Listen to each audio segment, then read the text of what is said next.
It's the eCommerce Master Plan podcast. Here to help you solve your marketing problems and grow your e-commerce business. Cutting through the hype to bring you inspiration and advice from the e-commerce sector and beyond. Here's your host, Chloe Thomas. Hello and welcome to our latest podcast. I'm Chloe, the host, and it's great to have you guys out there listening, as it always is. Still can't believe quite how many of you tune in every week. It's brilliant. Now, today, I've got some more interesting stuff to share with you. Interesting stuff. This is a new section in the show where I bring you anything particularly interesting I found out about recently in the e-commerce world. It might be an event, a white paper, a new supplier, or just something really cool I think you should know about. You can find all the interesting stuff organised by episode at ecommercemasterplan.com/stuff. There may not be interesting stuff in every episode. I'm going to kind of see how it goes, and I'd love your feedback on that. Just get in contact if you've got strong feelings about interesting stuff either way. And likewise, if you've got something you think I should talk about in interesting stuff. So this week, I've got one piece of interesting stuff for you, and it's a goodie. It's a brand new podcast that I'm hosting. It's called the E-commerce Growth Show. It's currently live, so you can hear our first episode. And it's something that I've been working on with Phil Kay and the team at Segmentify. And what we've been doing is we've been chatting to a number of very clever people in the e-commerce space to find out some ways that you can go about making a big shift in your growth this year. Through the series, we kind of explore the customer journey from end to end. We start off with websites, then we go through on-site optimization, customer communications, payments, and mobile. And then we finish up with back-end systems, reviews, and shipping. Yes, we are covering it all. Kind of amazing we fitted it all into just 6 episodes. Personally speaking, I still can't quite believe, in fact, how much we managed to cover. Now, the first episode of the first season is live right now. The other 5 will be going live weekly on Tuesdays. If you want to have a listen, and I really do recommend you do, just search for E-commerce Growth Show on Apple Podcasts, Spotify, or your podcast app of choice, and then subscribe to it, and you will get all those episodes. Find out more at ecommercemasterplan.com/stuff. Now, in today's episode, I'm talking to someone who's quite early in their e-commerce growth journey, but from a business that's been around for a long time, who sell a kind of an artisanal, luxury, high-end product, a lovely product. And we talk about growth, we talk about content, we talk about balancing the different sales channels and growing a new team. We talk about a lot of different things. And I think especially for those of you out there who are early in your journey, who are trying to balance wholesale and retail, who are still trying to get the story right around your business, then I think this is going to be one for you.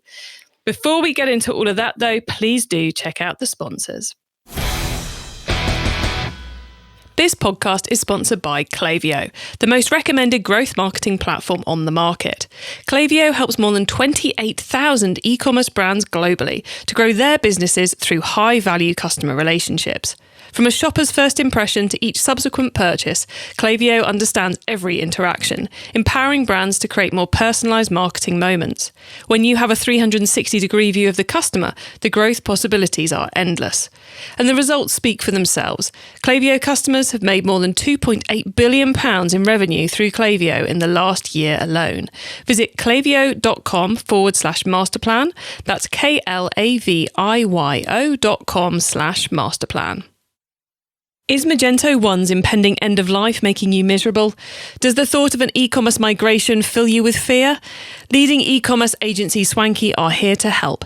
Their team of migration experts know everything about replatforming to the boundary-busting e-commerce platform Shopify Plus. Whatever you sell, wherever you are in the world, Swanky are ready to make your journey from Magento to Shopify as smooth and stress-free as possible.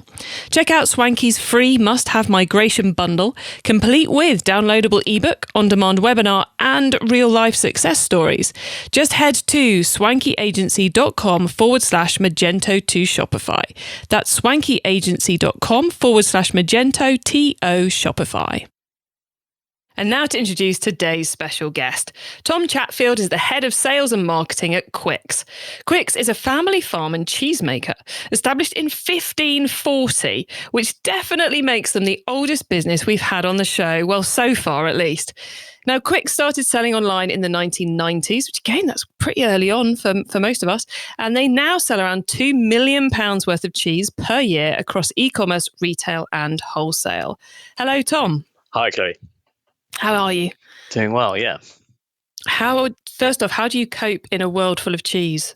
I mean, I would be eating cheese the whole time. It's one of the things I have to try not to have in the house. Yeah, it's definitely an occupational hazard. But yeah, a good bit of exercise comes in handy to put the calories to use. Taking the cows out and bringing them back in again, maybe. Yeah, something a little less muddy, but well, indeed. There's nothing unmuddy about cows. No. And I should, just to qualify that, I speak as the daughter of a dairy farmer. Oh, Fully really? get. Yeah. Oh, yeah. Yes, I've spent many hours following cows. Yeah, my dad's a sheep farmer, so I try and hence a career in the office. Yes, I think there's a whole generation of us who've gone, really? We're supposed to do that for a living? Absolutely, yeah. I'll stay Find warm. me your desk. Yeah. Yes, a desk and some warmth. Right. Anyway, we should probably talk about e-commerce, not just about our childhoods. So Tom, how did you get started in e-commerce? How did you go from sheep farming to e-commerce? Well, I joined Quicke in 2012, and we've always been what you'd call a multi-channel business, I suppose. Someone was farsighted enough to have built into our website at the time, which our farm manager described as a good 90s farm website, an e-com platform of sorts. So there were 5 or 6 products and you could purchase those through PayPal. So yeah, we were doing sort of less than 10% what we do nowadays, but there was already a customer base and a market there. So it was then in 2015 when we rebuilt our website with Shopify, or prior to that, Magento and Drupal, like a combo. And that's when e-commerce really started to develop. So yeah, and then we've kind of realized as time has gone on that might be quite a sensible channel for us to invest further into. And yeah, we've seen the sales grow significantly, albeit from quite a humble beginning. Yeah, I like the way you said we kind of had accidentally almost had e-commerce on the original website, and some people chose to order. Which I always think, if you're busy doing something else, if you've at least given people the ability to, then you can start to learn: do they actually want to buy our product? Because that's kind of one of the best case studies to do is, well, if we put it out there, do they actually buy it? Yeah, I mean, I think that was quite strong evidence given how difficult it was to use the site at the time. So yeah, people really wanted, or at least some people really wanted to buy our cheese. So in spite of that, they made it through. Yes, if they're in spite of our terrible website, they're still buying from us, then you kind of know you're onto something, don't you? Agreed. Yeah. And so then so the kind of like the first proper, in inverted commas, e-commerce site was the Drupal Magento kind of mashup, which I'm guessing you were on for only a handful of years before you went over to Shopify. Yeah, it was about 2 years. And then we had a lady join as marketing manager who'd come from an e-commerce business, an online butcher. And so she had probably, before she joined, figured out that Shopify was kind of the right tool for us. So friendly enough that, yeah, it didn't have lots of bells and whistles that we weren't going to use, but equally had the longevity, that we're still very happy with it a couple of years on. And you're still with Shopify now? Yeah. It's you were quite early in some ways, 2015, getting onto the platform. And I find it's one which is a bit of a game changer for people when they make that move. Yeah, I guess how it occurs to me is kind of like there was Bebo and MySpace and, other platforms before Facebook, and they really figured it out. And it kind of feels like Shopify's maybe done something comparable as far as making it accessible for everybody. Well, if anyone listening is keen to try out Shopify, then head to ecommercemasterplan.com/Shopify, where you will find a link to a good deal on giving it a test.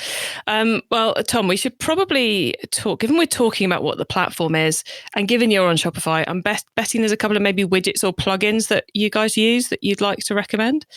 Yeah, I mean, we're as I say, it's a very small part of our overall sales right now. So we definitely feel like the new kids as far as e-commerce. And as you'll probably appreciate, e-commerce isn't something that farmers sit around kind of thinking about how to spend their money on and invest in naturally.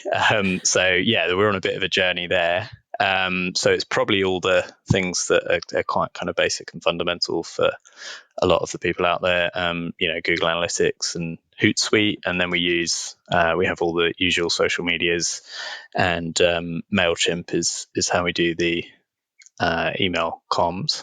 Nice. And you said that the kind of the team is kind of split between those different sales channels, the e-commerce side, the direct to consumer side, and the wholesale, which I know kind of stretches around the world. How's the team broken down? How many people are actually on the e-commerce side versus the other areas? It's a small portion of 3 people, really. So we have a marketing manager and an exec, and they handle all of our marketing strategy across all the trade, export, everything. But we're, as it were, front loading the e-commerce and really wrapping our minds around that, because, as I say, we see it, although it is small right now, we see it as a good strategic opportunity, and conventional retail has certain challenges that e-commerce doesn't. In particular, there's a lot more margin and control in the realm of e-commerce. So that's something that we just want to develop. Yeah, there's a lot of listeners out there who do the wholesale piece, who sell to big retailers, who are going, yeah, the margin and the control. Those are the two kind of blinding lights, aren't they? Which attract a lot of people. Right. And for a cheesemaker, our average age profile when our product is ready to sell is about 15 months. So volatility is very challenging as far as stock and cash flow and things like that. So having the ability to some extent switch on additional sales through channels like e-com is very useful when those unpredictable things do happen. Well, yes, it's one of those things. It's hard enough if you're, it's kind of levels of hardness, I always think, are if you are buying in your products to sell, then you can often quite quickly turn around volume if you've got to, bring in some more volume if you've got a lot to sell. If something suddenly really starts shifting, or a wholesale customer really wants extra volume, that's kind of the easiest bit. Then you get up to the point where you're manufacturing your own, but you can get in as much as you want if you want to. You just add another shift on or something, and then all of a sudden you've doubled production capacity. And then you've got we make it ourselves, but it has to sit there for 15 months, which is like so little ability to kind of flex to meet demand if it suddenly changes, because you've got a year and a bit of the product needing to just do what it does. You can't speed up, you can't do anything. You just have to hope your forecasts were pretty good, basically. Yeah. So e-commerce is a lot more reliable than the crystal ball. Well, yeah, and like you said, it gives you that ability to suddenly shift things, because phoning up Tesco and going, oh, would you like an extra X is quite hard, but sending out an email to your customers and doing a deal or a 3 for 2 or something direct to consumer really does enable you to shift the stock when you need to. Yeah, that's right. Yeah, and also tell the story. There's, as you've already alluded to, some of the elements of what we do, like the history. There's an awful lot to tell that we want our customers to know about, and to some extent, the more pairs of hands we're going through to tell that story, the sort of harder it gets to give people what they want to know. Whereas, e-commerce and social media, all of those things give us a real direct platform to engage people with that. That's something I wanted to talk to you about, because I often say on the show that that I die a little every time I see a terrible e-commerce about us page that only has the address of the warehouse on it. Your website certainly is not guilty of that, because you've got videos, you've got the history, you've got who's actually in the business. You've got, I don't know, maybe 12 or 13 pages dedicated in depth to who we are and what we do and why we do it, which is quite groundbreaking in e-commerce, to be honest. So what led you to decide to invest that heavily in the content and the story side? Well, we built the site as a brand website. It wasn't particularly the intention to grow e-com at the time that we built it. I think the marketing manager at the time probably had a sense that we would figure out the potential for that later down the line, even if we didn't realize quite what we were buying there and then. Cunning marketing manager. Perhaps, yeah. It works great as a brand window, and that's really what we built the site for. And we're now starting to realize that there's quite a lot more we can be doing as far as e-commerce, and potentially, I guess, I'm glad that you feel that it's groundbreaking, and some of the challenges within that are that it's perhaps not as friendly in terms of actually getting to basket and things as it could be. I think that's especially when you're trying to sell a more premium product, which your cheese and your butters are a more premium product than, Tesco own or Sainsbury's value, or I don't know, Walmart value, if such a thing exists in the States, which I'm sure it does. They're a much higher luxury purchase, and I think you have to kind of have that about us and that extra content to really sell why you want this, because they can't taste it, can they? They can't, no. And funnily enough, our best selling product is £36 per unit, so it really speaks to people's commitment to great cheese, which we're obviously very pleased about. Yes, because they're not just coming on and going, I'll have 100 grams of that, please. They're going for quite a lot more. They really are, yeah. So it's definitely the mega fans and at the moment that are making up the bulk of the purchase. And we see, customers spending a remarkable amount sort of month to month or quarter to quarter as far as buying our cheese. Which is a nice thing to have happening. Yeah. And I think the trick to growing what we're doing is finding where the rest of those people are and how we reach them. I will predict that that content and story and PR are going to have a big part to play in that, I would say. I'm sure you're right. And I suppose it's probably true that there are the people out there that might just want a couple of bits of 200 gram. And yeah, that's something for us to consider as well, is how do we reach those guys? Yes, because you've got some kind of more gifty packages as well, haven't you? Because I always think when it's someone who maybe only buys really nice cheese or really nice foodstuffs once a year, it's usually around Christmas or it's a gift for somebody. And I like the way you've kind of expanded the range to have the chutneys and the biscuits in there to create those hampers and other pieces to give it more of a gift pack. Yeah, so that accounts for about 30 to 40% of our sales in a given year now. We just have kind of 3 gift boxes, but we've also found that it's a really good way to sell some of the experiences that we offer. So we do cheese tours on the farm. We have a set number, sort of 120 places a year on that. And we just last Christmas added that experience onto the ecom platform, and we ended up selling about a third of our, or probably a quarter of our allocation through e-commerce. So that's a lot kind of less expensive than, say, advertising those in magazines and things. Well, yeah, that's pretty good, isn't it? Like, you've got a quarter of the seats for the 2020 tours sold, right, by the end of 2019, and it just came in via the e-commerce site. So there's no dealing with phone calls or checks or bank transfer or anything like that. It's just, oh look, someone's booked. Marvelous. And no PR spend, no ads. So yeah, kind of no extra cost really in that respect. There's clearly a lot of angles to the business. You've got the selling to the big retailers. You've got the wholesaling in the UK and overseas. You've got the e-commerce piece. I know you've got a shop at the actual farm. You're running events. How do you and the rest of the team go about trying to work out what you should work on any given day? Yeah, it's a very good question. We are luckily just at that sort of size where we have people dedicated to certain roles. So, we have an export manager and somebody who looks after the wholesale channel, like that. And then whatever's left, including working out what might be paying the bills in a couple of years' time, that's I guess where I come in when I find those extra hours in the day, kind of thing. It's quite nice when you actually appoint someone to be in charge of X, because it's like, oh, brilliant. Yeah, it's a good feeling. It's like excellent. Someone now has the responsibility of caring about that. I can't ignore it completely, right? But and they actually know what they're talking about, so that's quite helpful too. Well, yeah, that certainly helps. But yeah, it is nice because you know that even if I do nothing on that today, someone else is. Yeah. And I think that's the challenge with e-commerce is not yet big enough where we can say, right, we've got a single manager that knows all about that has done it for X years and can really run with it. But, there are benefits to that as well, as far as a few of us trying to figure out the best way to go about it. And it's quite exciting in that way. Yeah, there's a lot of scope, isn't there, to be working in a company like that? Because whilst you have been around for several hundred years, there seems to be a lot of agility in what you're up to and a lot of quick changes and quick developments.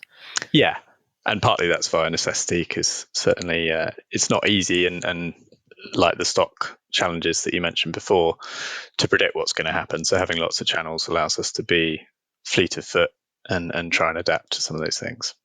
Yeah, that flexibility is it's a bit like having not having all your eggs in one basket, isn't it?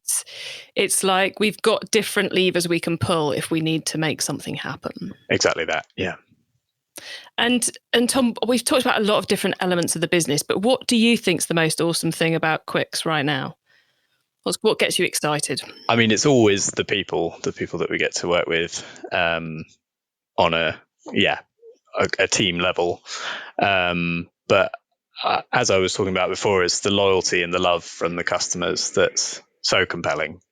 Seeing people sort of well up about their first experience tasting our cheese, or going several miles out of their way to find it because the usual shop didn't have it in stock. That's definitely makes it worth getting out of bed in the morning. Yeah, knowing you're creating a great product has to be at the heart of it, doesn't it? Yeah, all of that, I guess, as you say, it's the vindication of how good the product is.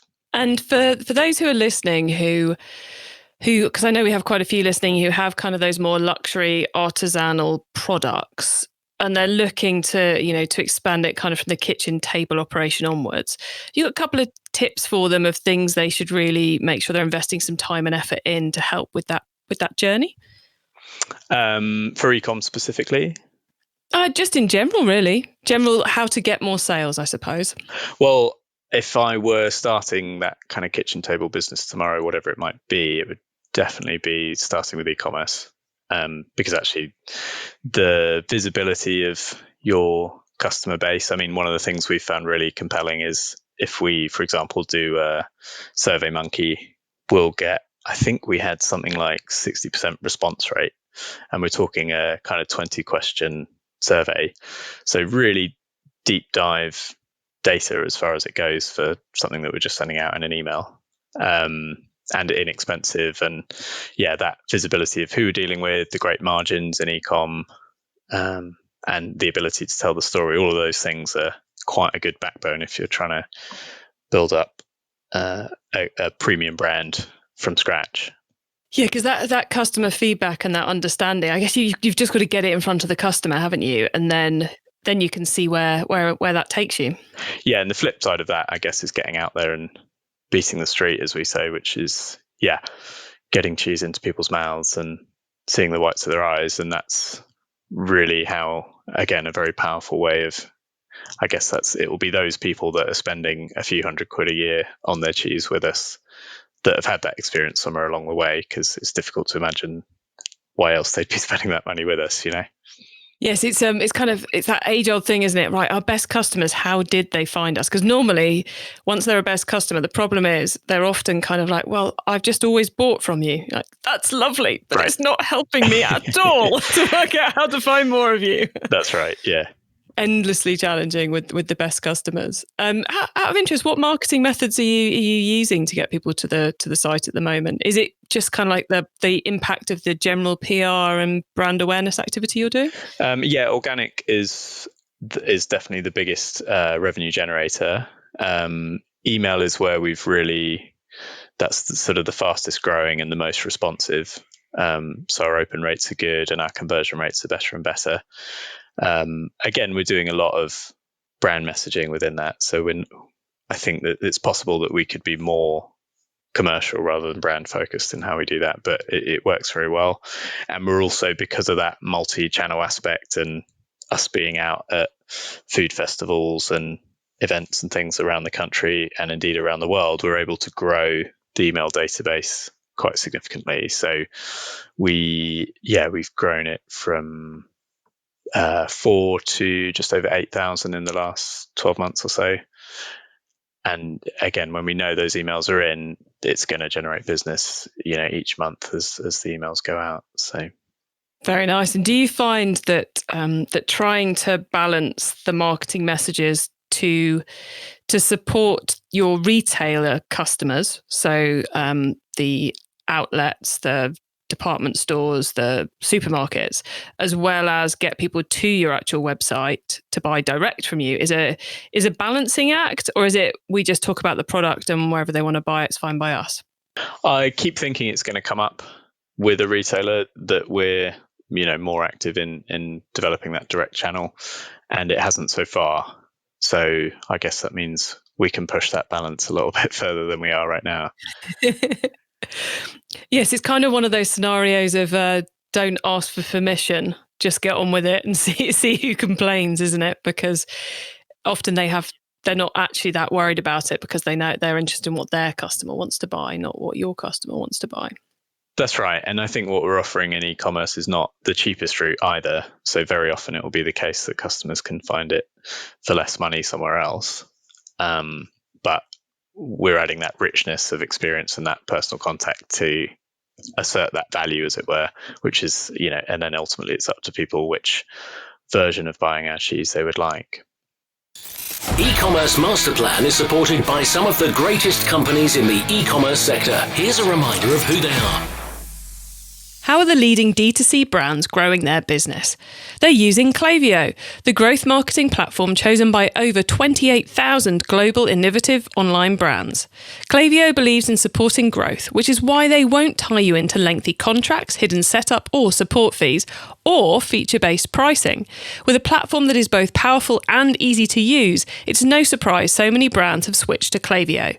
Looking for one more compelling reason? Brands switching to Klaviyo see an average of 62 times ROI on their investment. Ready to learn more? Visit klaviyo.com/masterplan. That's KLAVIYO.com/masterplan. With support for Magento 1 stores set to expire in June, are you looking for a new home for your e-commerce site? Well, start your digital transformation journey with leading Shopify Plus agency Swanky. Boasting years of migration experience and with countless successful re-platforming projects under their belt, these e-commerce experts know everything there is to know about re-platforming, including all the secrets to a smooth and stress-free transition. Check out Swanky's free must-have migration bundle, complete with downloadable ebook, on-demand webinar, and real-life success stories. Head to swankyagency.com/Magento to Shopify. That's swankyagency.com/Magento TO Shopify. It's time for the top tips round. Right, I love this section because it gives me and our listeners some really quick ideas for taking our businesses to the next level. Tom, are you ready for the top tips? Let's go. Okay, the book top tip. If everyone listening to this podcast agreed to take Friday off and read a book to make their business better, which book would you recommend? I come back to Conscious Capitalism by John Mackey. Hopefully I pronounced that right. He was the co-founder of Whole Foods, which obviously controversially owned by Amazon nowadays. But his argument that capitalism and business can be a real force for good, I find very motivating. Nice recommendation. I think you're the first person to mention that book as well. So that's always a bit of kudos. Okay, the traffic top tip. Which marketing method do you either prize above all others or think doesn't get the press it deserves? It's got to be email for us. And because of those sort of research kind of fringe benefits that I've mentioned as well, as a multi-channel brand, that's quite a nice way of getting some kind of free research back in the mix. Which it would be impossible to get from your retail customers. Yeah, for less than a 5-figure sum, which we definitely don't have, the money for. Not when you can send an email and use a free app in order to gather the results. Spot on. Yeah. Okay. The tool top tip then. Maybe a collaboration tool, a social media plugin, a phone app, or just a way of working. Is there a cool little tool you use that makes you and your team more efficient from day to day? We love WhatsApp just because we're quite often traveling. A couple of my colleagues are based in London. It's a really neat way of just kind of showing one another something that we've seen in the day, or where our cheese has been sold, or like that. So it just kind of keeps us all aligned and informed, and it's quite good fun too. My mind is now boggling as to what's flying around in your WhatsApp groups. But we don't need to share that here. Okay, the growth top tip. If you met someone today who's focused on growing their e-commerce business from 100 orders per month to 1,000, what would be your number one tip for them? I'm going to say maybe ask me in a couple of years. I feel like a bit of a charlatan otherwise. Am I going to let you get away that easily? I'm in a good mood today, so I think I'll let you get away, but I may well come back and ask you. Sounds good. Tom, thanks so much for coming on. It's been really interesting to speak to you as someone who's kind of long in the business journey, but short in the e-commerce journey. So thank you.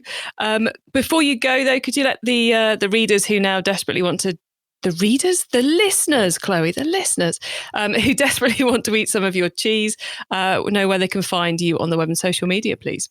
So our website is quicks.co.uk, and that's Quicks with an E, so Quickes. And social handles are @QuicksCheese, one word.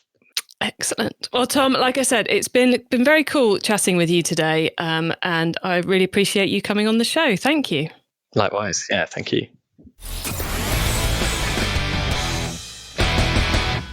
Great to speak to a business there who, whilst still building the e-commerce side, because they've quite frankly been so busy building other elements of the business, it's still interesting to kind of hear a little bit about how they're going about it, how they're seeing those benefits from the e-commerce piece, which are helping them out with their other sales channels, selling to the retailers, selling wholesale to other people around the world.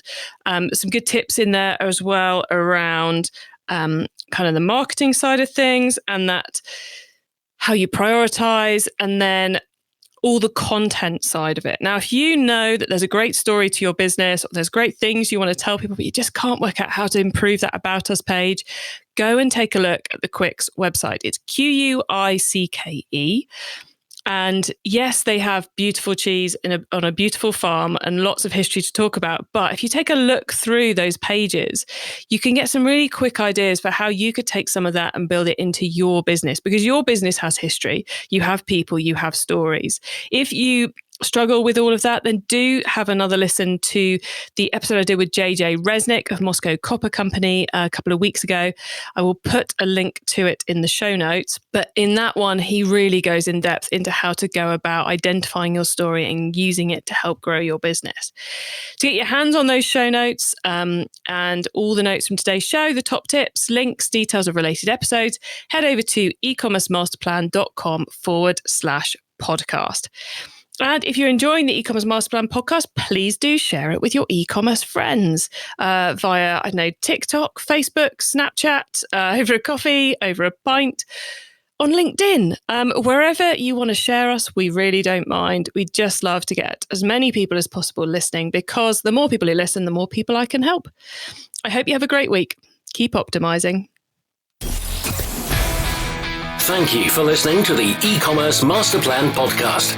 Find out more at ecommercemasterplan.com/podcast.